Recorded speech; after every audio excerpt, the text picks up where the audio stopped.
So once again, we start the morning with problems on the subway. No service on line 1 on the Yonge Street portion of it. This is a large chunk. Eglinton to Union. You can see down here right at Dundas Station, it's not even 6:30 in the morning, and already we have some folks here who are waiting for the shuttle buses. Shuttle buses are on the way. I don't know if they're fully en route yet. There are a few that are going. They can never take over for the subway. I am trying to find out why such a large swath, all the way from Union to Eglinton, when they say the problem is at Wellesley Station with a power-off situation there. So we're going to find out why.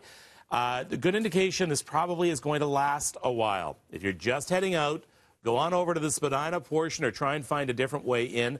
Everything else is running okay on line 1 right now. We'll keep you posted moment by moment here on Breakfast Television. Now let's talk some happiness with our happiness expert. It is March break time, and of course that means kids are going to be spending time at home and away from school, which means they're going to be on their phones and playing those darn video games. But how much screen time is safe for your kids? A new study suggests that the more time teens spend on their screens, the less happy they are. So we brought in our happiness researcher, Gillian Mandich, this morning to talk about this. Good morning. Good morning. Let's talk about this study. Who did this study? Why? How big a sample? Yeah, so this is huge. It came out of the University of San Diego and the University of Georgia, and they included over 1 million 8th, 10th, and 12th graders in a nationally representative sample. A longitudinal study, too. So as a researcher looking at a study like this is a big sample size that's really going to give us some good information. Gillian, I'm happiest when I'm on my phone. Why are these kids so unhappy? So what's interesting is in the study, they found that the adolescents that spent more time on their phone were less happy than the adolescents that spent more time in face-to-face interaction, even reading books, magazines, playing with their friends, going outside. What was also really interesting was that it wasn't the adolescents that spent no time on their phone that were the happiest. It was the ones that spent a little bit a healthy time. Exactly. So it's that social interaction that is needed to sort of perk you up. Right, and what was really interesting, because as soon as I start talking about the study, you kind of wonder the chicken or the egg thing. Is it the adolescents that are more unhappy are spending more time on their screen, or the other way around?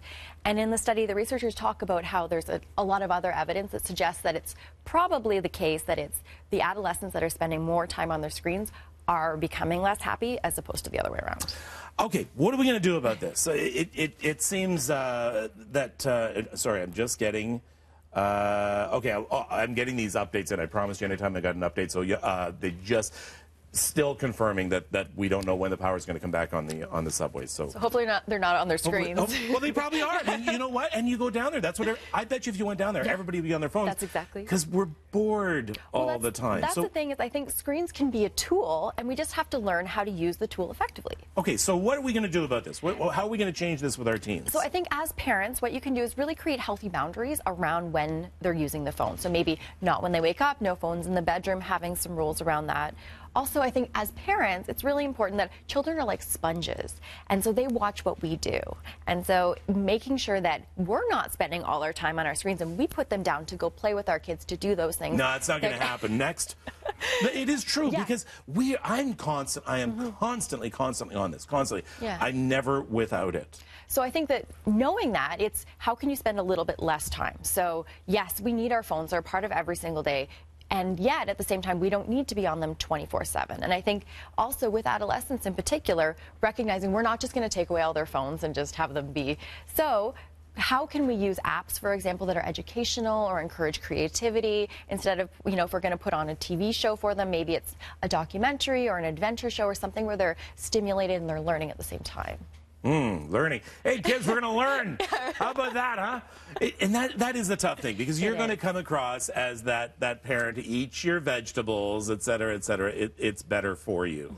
So it's how you approach it, too, with your kids and give them an end result that's positive. Exactly. And, even having conversations with children and adolescents around their screen time, even asking them questions like, how do you feel when you get off your screen? Because oftentimes if they're scrolling through Facebook or they're doing those things, they don't feel as happy when they get off. And so having them recognize that can help you encourage maybe different behaviors as well. All right. Give yourself a bit of a promo here. And at Gillian Mandich on everything. There you go.